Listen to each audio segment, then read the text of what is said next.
Okay, students. So, in continuation with what you have learned about the practicals of ledger, how to do the sums of ledger. So, in previous slides, we have seen the transactions, what kind of transactions will be there. Then after that, you have to journalize the transactions. You have to put it in the format of the journal. After that, you have to count how many accounts are there or how many accounts you have posted in the journal. And the number of accounts you got, you have to prepare that many ledger accounts. So in the sum, we got 6 ledger accounts. So that means we have to prepare 6 ledger accounts. I will show you out of that 6, I will show you 4 ledger accounts. How will you prepare? The remaining 2, you have to try it on your own. Okay. So the first ledger account will be the cash account. Now, as you have seen the format, that this was the format. So debit side, date, particulars, amount, then credit side, date, particulars, amount. Now you're preparing the ledger account of cash. Now, when you're preparing the ledger account of cash, you won't write the cash inside again. So you will write the other account which was there in the journal entry. So for the first one, since we are preparing the ledger account of cash first, so we have to see in which journal entries cash account is there. In first one, cash account, then second cash, third cash, fourth cash, fifth cash, sixth cash. So means all the account, in all the account, cash account is there. So we have to take in account all the transactions. So starting with the first, cash account debited to capital account. So since I have already told, when you are preparing the ledger account of cash, you cannot write cash inside again.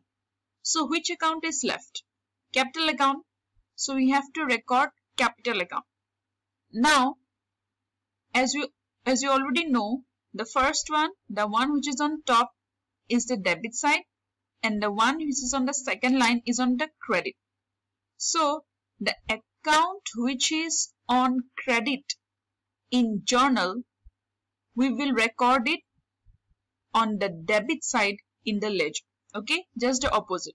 So account which is on the debit of journal will be on the credit side of the ledger account. So for here, we are preparing cash account. So from the first journal entry, cash account debited to capital account, we cannot write cash inside again. So which account is left? Capital account. In journal, capital is on credit. So in ledger, it will be on debit side to capital account. Okay. Then the next, bank account debited to cash account. Here cash is on credit. You cannot write cash inside again. So which account is left? Bank account. So bank account in journal is on debit. So in ledger, it will be on credit side by bank account. Then next, on 4th January 2006, furniture account debited to cash account. So here again, cash we cannot write inside. So which account left is furniture account. In journal, furniture is on debit side. In ledger, it will be on the credit side. 4th January 2006 by furniture account. Next, cash account debited to bank account. So again, after cash, which account is left? Bank account. In journal, bank is on credit. So in ledger, it will be on debit to bank account. Next, office expenses account debited to cash account. Again, we cannot write cash. So which account is left? Office expense account.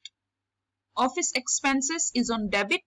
So in ledger, it will be on credit by office expense account.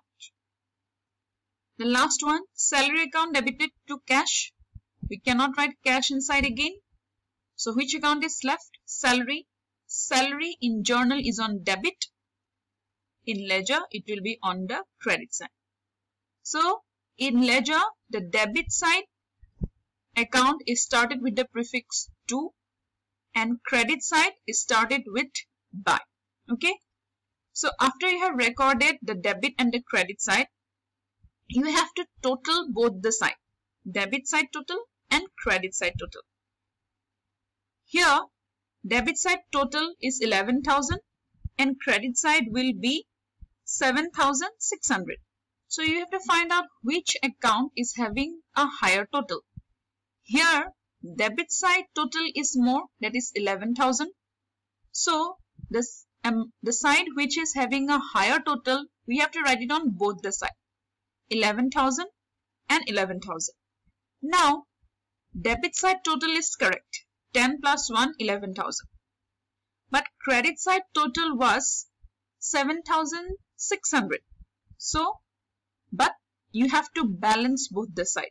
Now, how will you balance? You have written 11,000 here. So, how much is required to make it 11,000?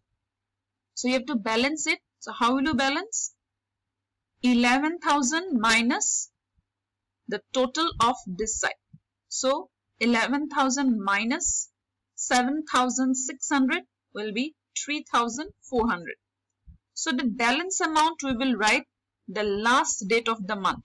That is 31st January 2006 by balance CD.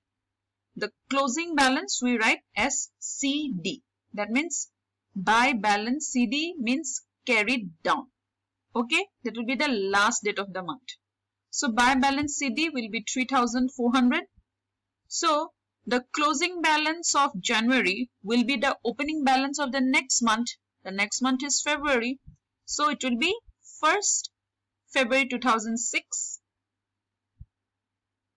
will be the brought down balance. Okay, that will be 3,400. Okay. So similarly, we will do the other ledger accounts. Okay.